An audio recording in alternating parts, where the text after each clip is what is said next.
Behin zitea antolatuta edo diseinua eginda, hasiko gara elementuak txertatzen. Horretarako, bai joan zitera zuzen edo hemendik bertatik editatuko dugu.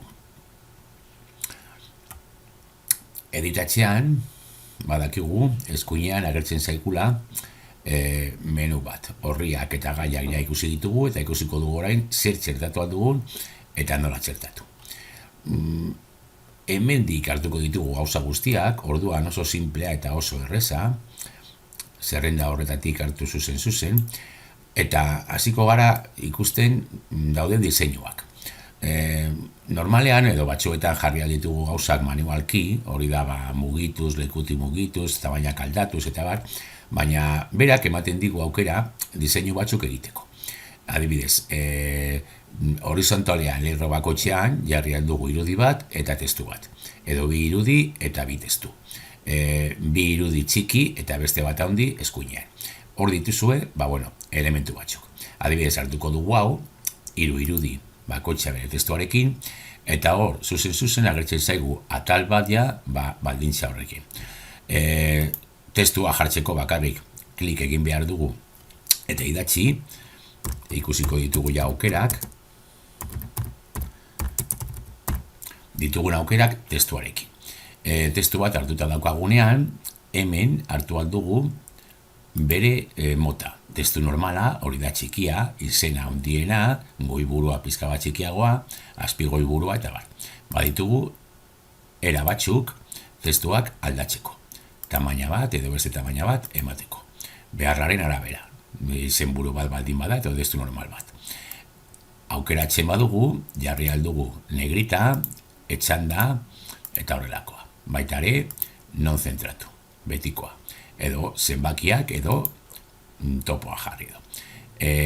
Txertatu aldiogu link bat, testu hartuta beti. Sakatzen badugu klike hori, estekan egin klik, eta hor bertan itxatzi aldugu esteka. Adibidez, beste web horri batetara esteka bat egin da. Kopiatu eta itxatzi. Edo egin aldugu beste horri batetara. Gure sitearen horri batetara. Egin aldugu linka baitare. Lehenengo maila, lehenengo zikloa, haur hezkuntza. Utziko dugu, eta berriro hartzen badugu testua.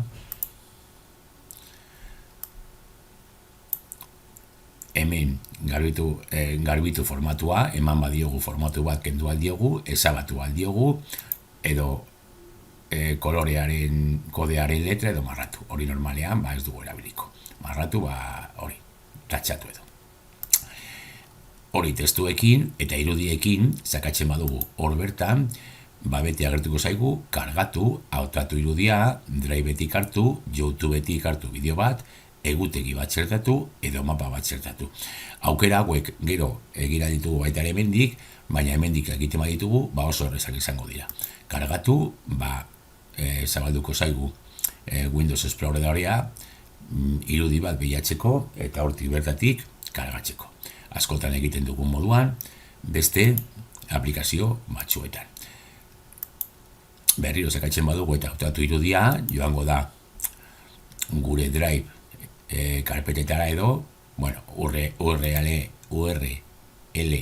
arabera, hemen itxazten badugu URL, irudi baten URL-a, hemen bertatik Googleen irudi bilatu aldugu, gure argazkiak gure karpetan dauden, Google Suiteen argazkien karpetan dauden irudiak, edo Google Driveetik, berdin, iruditatea, partekatutakoak eta bar. Driveetik, antzeko izango da. Artelako dira karpetak eta bar, gero ikusiko dugu hortiko beto. YouTubeetik bakarrik izango da, YouTubeko elbidea hori txatxi, egutegia sakatzen badugu, agertuko dira, guk ditugun, egutegi guztiak. Ni badaukate den pilo bat zuenak edo ikastaroarenak, baina hemen agertuko zaizkigu ditugun egutegi guztiak kontu horretan, eta orduan txertatu aldugu bat. Itziko dugu, eta mapa bat, berdin, mapa bat sakatzen badugu txertatzeko,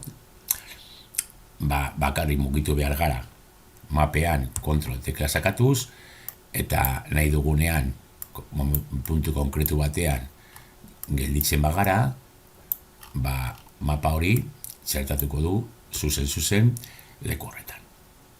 Gero, mapan ere mugitu alda, ikusiko dugu hobeto. Metodo hau oso ondo egon alda, pizka bat ordenatzeko gauzak, segun zertarako erabiltzen duzun horria edo, hemen beti izango dituzu 3 zutabe, eta 3 zutabe horretan beti ondo kokaturik, bai testuak, bai irudiak. Orduan, diseinua erabili alda, eman albadiozu aspektu beti zehatz bat horriari, eta ordenatuta, erabiliko ditugu diseinuak. Gero ikusiko dugu nola txertatu gauza guzti hori baitare, baina eskuz.